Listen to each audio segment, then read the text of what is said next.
ఈ రోజు నుంచి నా వారసుడు మా అల్లుడు.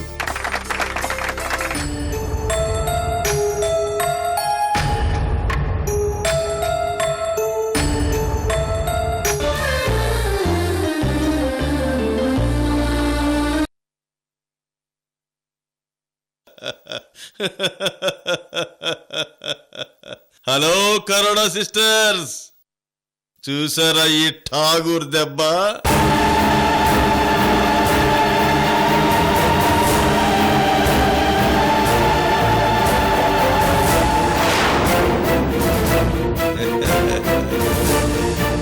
నేను ముందే చెప్పాను ఈ ఠాగూర్ మైండ్ గేమ్ ఆడతాడని. ఇప్పుడేమైంది? నేను ఆడిన గేమ్లో మీరిద్దరూ ఓడిపోయారు.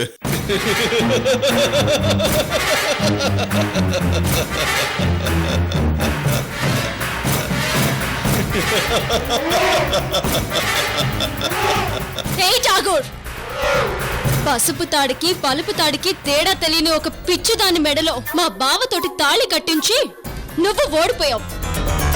అల్లానికి బెల్లానికి తేడా తెలియని నీ కూతుర్ని పెళ్లి చేసుకొని మా బావ ఓడిపోయాడు, అంతేగాని మేం ఓడిపోలేదు.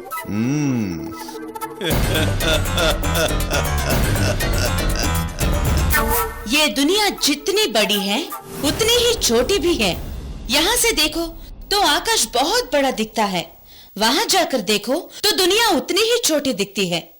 ये भी नहीं जानने वाले तुझ जैसे लोग अपने ही ख्यालों में रहते हैं। అర్థం కాలేదా ఠాగూర్? ఈ ప్రపంచం ఎంత పెద్దదో అంత చిన్నది.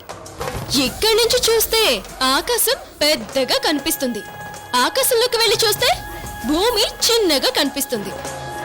ఇది కూడా తెలియని నీలాంటి వాళ్ళు ఏదో భ్రమలో బ్రతికేస్తూ ఉంటారు. ఆకాశం సౌండ్ చేస్తే భూమి దద్దరిల్లిపోతుంది, నక్షత్రాలు మెరిస్తే చీకటి చిన్నబుచ్చుకుంటుంది.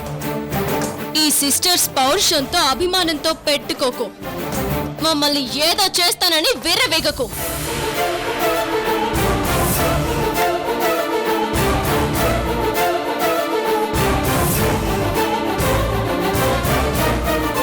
రే ఠాగూర్, నీ ఇల్లు అసలే పంజగుట్ట శ్మశానం దగ్గర ఉంది. ఇక నువ్వెక్కువ మాట్లాడావనుకో నిన్ను చంపి పంచనామాకి కూడా పనికి రాకుండా చేస్తాం. పోరా ఇక్కడి నుంచి. పాపం, ఓడిపోయి మీరిద్దరూ ఆవేశంలో ఏవేవో మాట్లాడుతున్నారు.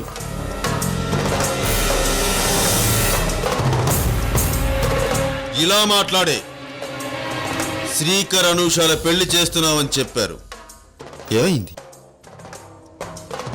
మీ వల్ల ఏమీ కాదని అర్థమైంది.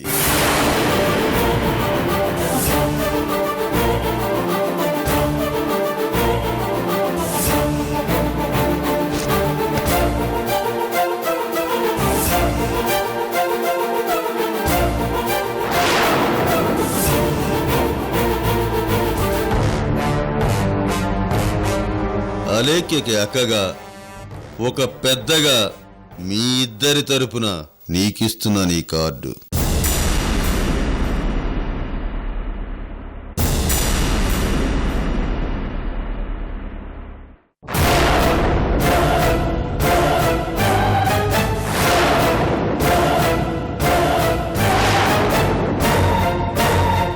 మీరిద్దరూ నాకు ఈ భాగ్యనగరం మహారాణుల్లా కనిపిస్తున్నారు. మీరిద్దరూ నా కూతురు అల్లుడు రిసెప్షన్కి వచ్చి వాళ్ళని ఆశీర్వదించండి.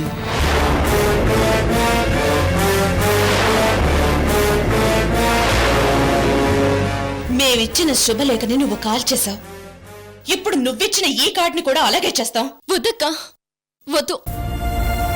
అందులో మా బావ ఫోటో పేరు ఉన్నాయి. మా బావ ఎలాంటి వాడైనా కావచ్చు, కానీ వాడి ఫోటో పేరున్న అక్షరాల్ని కాల్చడానికి నేను ఒప్పుకోను. రిసెప్షన్ కార్డు ఇచ్చావు కదా, నువ్వు ఇక దాచేయి. అలేఖ్య, నీ శత్రువు నీ ఇంటికొచ్చి నిన్ను ఒకటి అడుగుతున్నాడు. నువ్వు నాకు మాట ఇవ్వాలి.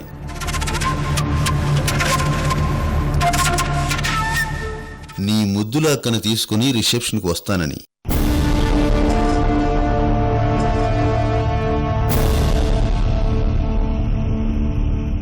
ఠాగూర్, నువ్వు నన్ను ఇప్పుడు శత్రువులా చూడొచ్చు, కానీ నేను మాత్రం నిన్నెప్పుడు నా తండ్రిగానే చూస్తున్నాను. ఈ అలేఖ్య ఒక్కసారి ఫిక్స్ అయిందంటే ఇక మార్చుకోదు. నిన్నొక శత్రువుగా భావించి ఈ మాట ఇవ్వడం లేదు.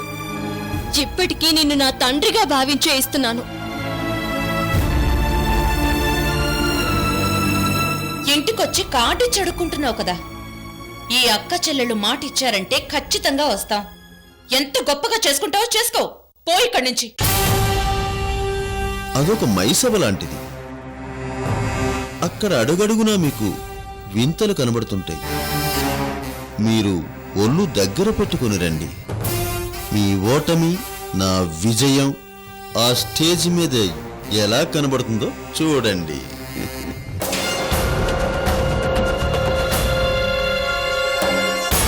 ఏంటలా చూస్తున్నారు? ఈ ట్విన్ సిటీ సిస్టర్స్ కార్డు ఇచ్చాను కదా, మీరు వచ్చి బొట్టు పెట్టి పిలవండి.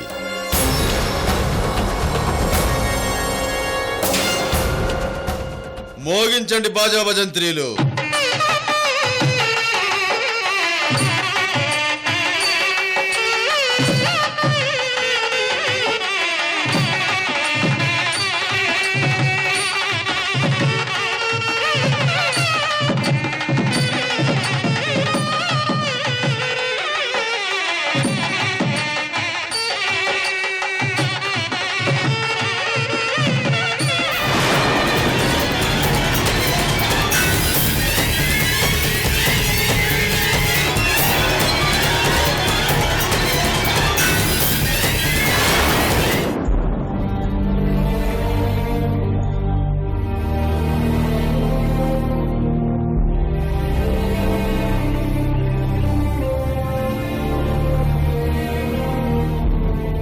శ్రీకర్ నాకొకప్పుడు స్నేహితుడు, కానీ ఎప్పుడైతే మాకు నిశ్చితార్థం జరిగిందో అప్పుడే నాకు వాడి మీద తెలియకుండానే ప్రేమ కలిగింది.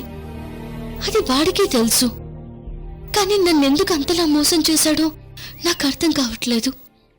నేను వాడి విషయంలో చేసిన తప్పేంటో నాకు అర్థం కావట్లేదు.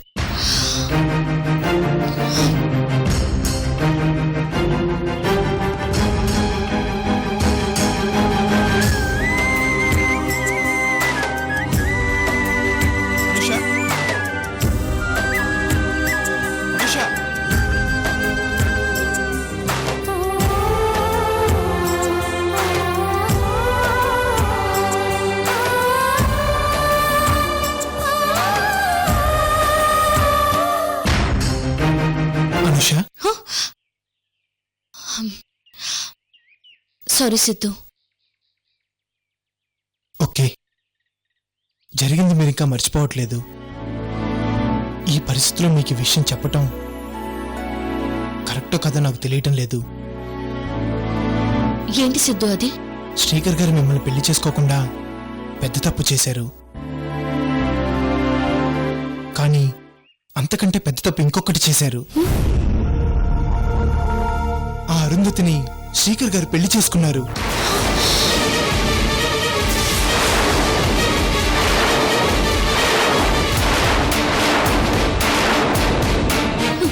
ఏంటి సిద్ధు మీరు చెప్తుంది నిజమా? అవును నిషా, ఈ భాగ్యనగరంలోనే ఆ ఠాగూర్ చాలా గొప్పగా రిసెప్షన్ ఏర్పాటు చేస్తున్నాడు. ఇదిగో మనల్ని కూడా ఆ రిసెప్షన్కి రమ్మని ఆ ఠాగూర్ ఈ కార్డుని పంపించాడు.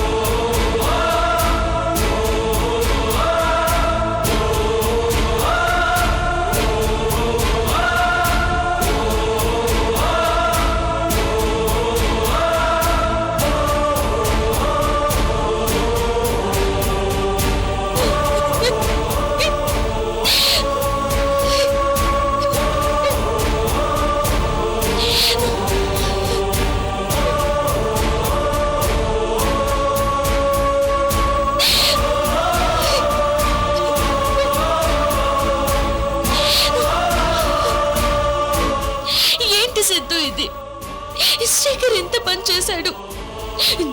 నాకింకా అరుంధతి మీద ప్రేమ చచ్చిపోలేదు. అరుంధతిని పెళ్లి చేసుకుంటానని ఒక్క మాట చెప్పుంటే అసలు ఈ ప్రాబ్లం ఉండేదే కాదు.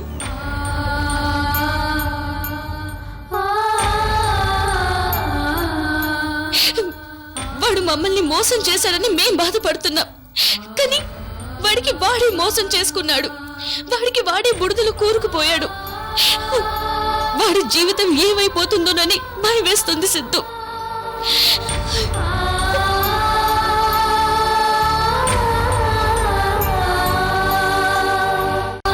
వాడొట్టే అమ్మాయికుడు సిద్ధు. వాడికి ముక్కు మీద కోపం తప్ప వాడి మనసులో ఏమీ ఉండేది కాదు. అలాంటి వాడు ఇలా మారిపోయాడంటే నమ్మలేకపోతున్నాను. చిన్నప్పటి నుంచి వాడు నాకు కానీ అలెక్కి కానీ చెప్పకుండా ఏ పని కూడా చేసేవాడు కాదు.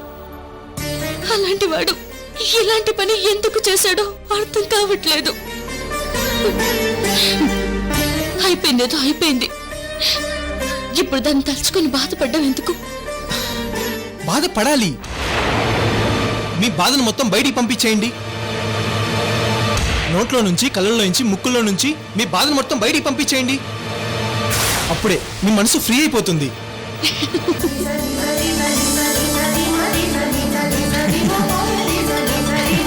అమ్మయ్యా, డాక్టర్ అనుష్ గారు నవ్వారు. ఏమండి, నాకు ఆకలేస్తుంది, కొంచెం భోజనం పెడతారా? అయ్యో, ఎంత మాట సార్, తప్పకుండా. కానీ ఒక చిన్న రిక్వెస్ట్, ఇక నుంచి మీరు ఏమండి అని నన్ను పిలవకూడదు. అలాగే. ఈ రోజు నుంచి నేను మాత్రం మిమ్మల్ని సార్ అని పిలుస్తాను. అదేంటి? నా దృష్టిలో మీరు దేవుడు, అంతకంటే గొప్పవారు. అలా అని మిమ్మల్ని గాడ్ అని అనలేను కదా, కానీ నేనెప్పుడు మిమ్మల్ని గౌరవించాలి. అందుకే సార్ అంటున్నాను. రండి సిద్ధు సార్, భోంచేద్దురు గాని.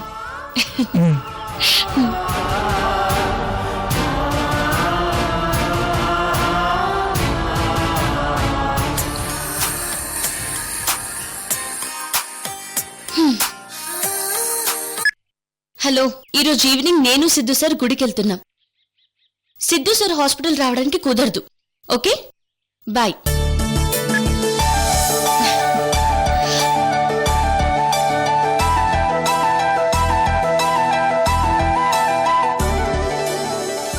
శ్రీకర్ గారిని అనుష ఎంతగా ప్రేమించిందో నాకు తెలుసు.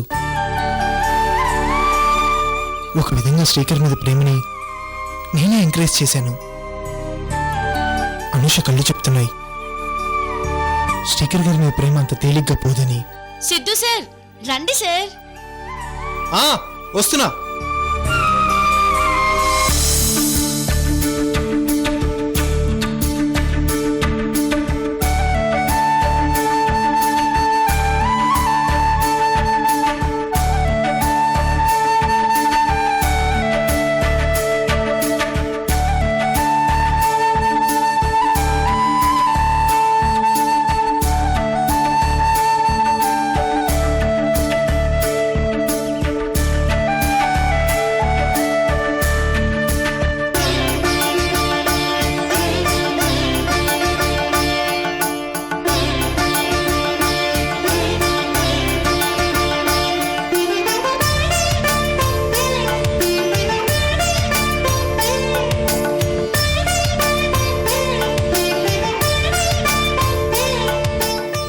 భవానీ చౌదరి గారు, మొత్తానికి మీ గార్డెన్ లోనే రిసెప్షన్ ఏర్పాట్లు చేశారు.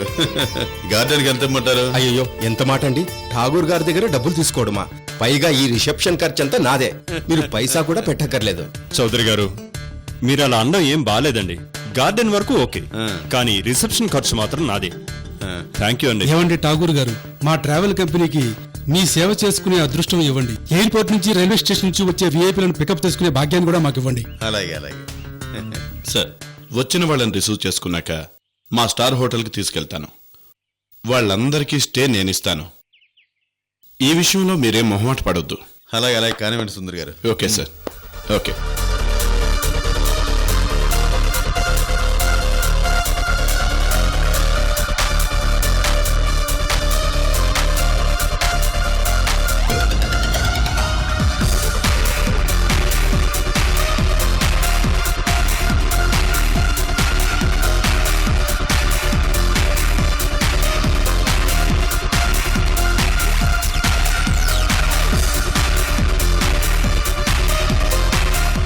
జయ వెరీ గుడ్.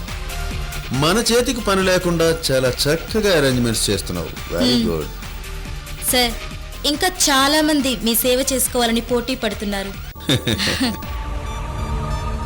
చూడు జయ, ఈ ఠాగూర్ ఆతిథ్యం స్వీకరించడానికి వచ్చేవాళ్ళు మామూలు మనుషులు కాదు, చాలా పెద్ద పెద్ద విఐపీలు.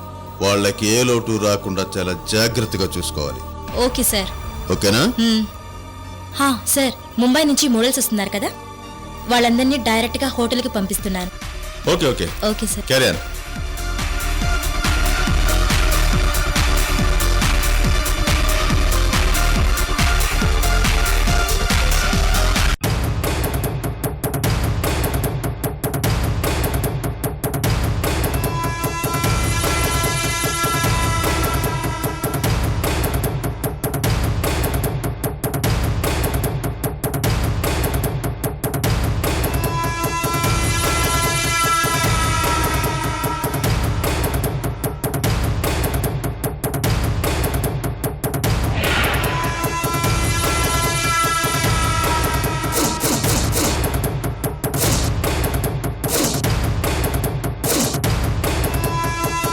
ఏంటలేఖ్య, ఆ రాక్షసుడు చేస్తున్న రిసెప్షన్ కి వస్తాను మాటిచ్చావు. అమ్మా కాఫీ.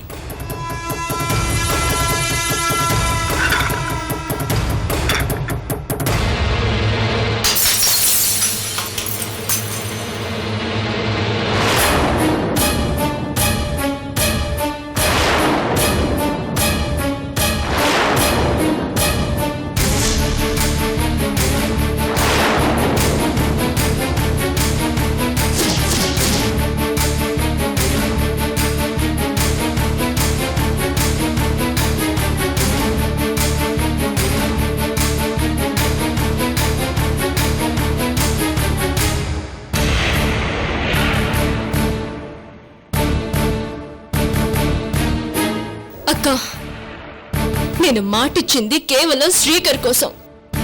వాడి అలేఖ్యకిచ్చిన మాట తప్పి ఆ అరుంధతిని పెళ్లి చేసుకున్నాడు. ఇప్పుడు నా ఎదురుగా ఎలా రిసెప్షన్ జరుపుకుంటాడో నేను చూస్తాను. ఈ అలేఖ్య ఎదురుగా ఆ అరుంధతి పక్కన ఎలా నిలబడతాడో నేను చూస్తాను.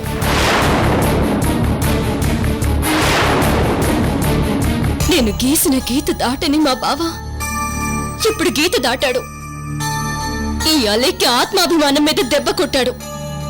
మీ బావ ఇలాంటి వాడా అని అందరూ నిలదీస్తూ నన్ను నిందిస్తూ నన్ను దోషిని చేశారక్క.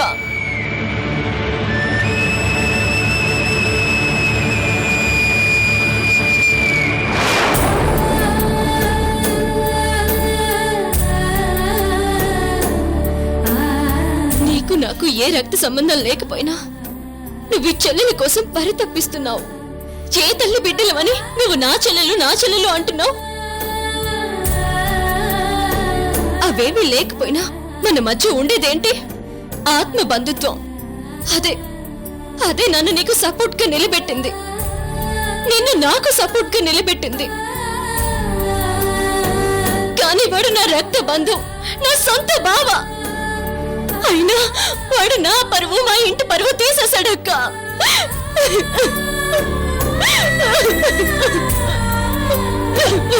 Alekhya please cool.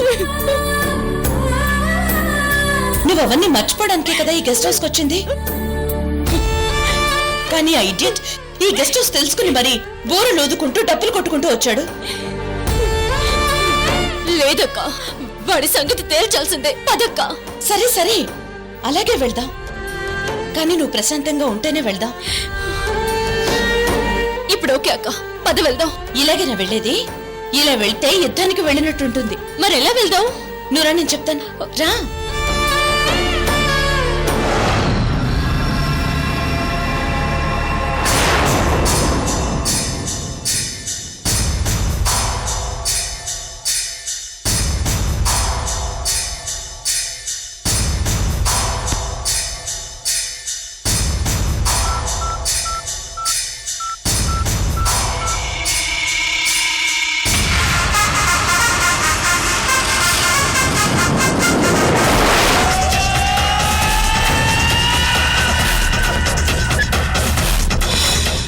చెప్పండి మేడం.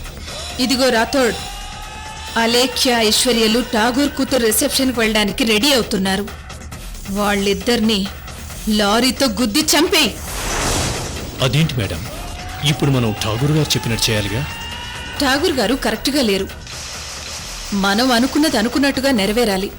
అయినా ఠాగూర్ లక్ష్యం కూడా ఎప్పుడో ఒకప్పుడు అలేఖ్యని ఐశ్వర్యని లేపేయడమే కదా. అది కొంచెం మనం ముందుగా చేస్తున్నాం అంతే. లేకపోతే మనం ఠాగూర్ ఉచ్చులోంచి బయటపడలేం.